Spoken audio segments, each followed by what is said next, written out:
জুলাই আন্দোলনে চট্টগ্রামে আহত ৭ জনকে পুনর্বাসন করেছে চট্টগ্রামের বৈষম্য বিরোধী ছাত্র আন্দোলন ও সচেতন নাগরিক সমাজ।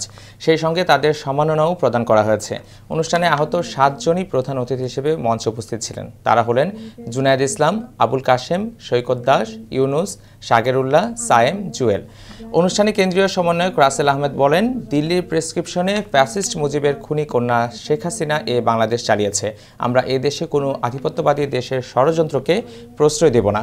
খান তালাত মাহমুদ রাফি বলেন, যারা জুলাইকে ভুলে যায় তারা তাদের অস্তিত্বকে ভুলে যাবে। মেজর আহমেদ ফেরদৌসের পরিচালনায় এ সময় আর অনেকেই বক্তব্য রাখেন।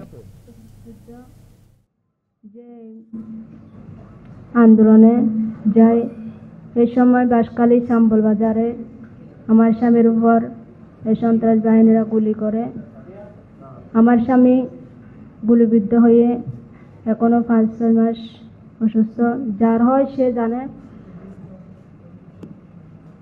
কি কষ্ট বলে আমরা এখন কথা বলতে পারছি। সংবাদপত্রের স্বাধীনতা ছিল না, গণমাধ্যমের স্বাধীনতা ছিল না, সেটা নিশ্চিত করবো আমরা আপনাদেরকে নিয়েই। নিহত পরিবারগুলো বা আহত পরিবারগুলো কিভাবে চলতেছে শুধু একটু খোঁজ খবর নিলে বুঝতে পারবেন যে কি ওনার প্রতিনিধি আছেন, এই বিষয়টা একটু দেখা।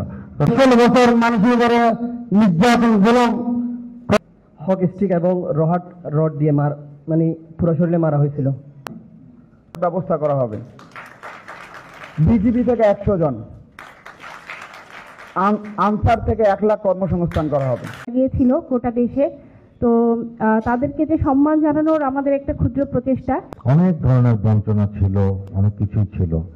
আমরা স্বাধীনভাবে চলাফেরা করতে পারবো, আমাদের বক্তব্য আমরা স্বাধীনভাবে বলতে পারবো। নাগরিক সমাজ এবং বৈষম্য বিরোধী ছাত্র আন্দোলনের যারা, অর্থাৎ আমরা অনেক স্ট্রাগল করে এরকম একটা পরিবেশ আজকে তৈরি করতে পেরে নিজেদের কাছে ভালো লাগছে। তাদেরকে ন্যূনতম সম্মানটুকু আমরা দেখাতে পারলাম। আমরা চাই যারা এই জুলাই অভ্যুত্থানে নিজেদের জীবনের বিনিময়ে, নিজেদের প্রাণের বিনিময়ে, আত্মত্যাগের বিনিময়ে আমরা আজকে কথা বলতে পারি, অধিকারের কথা বলতে পারি, মত প্রকাশ করতে পারি, সমালোচনা করতে পারি, ক্ষমতাকে প্রশ্ন করতে পারি, স্বাধীনভাবে চলতে পারি, ফেসবুকে অনেক বড় বড় লেখা লিখতে পারি। সে সকল পায়ে সমস্যা, হাতে সমস্যা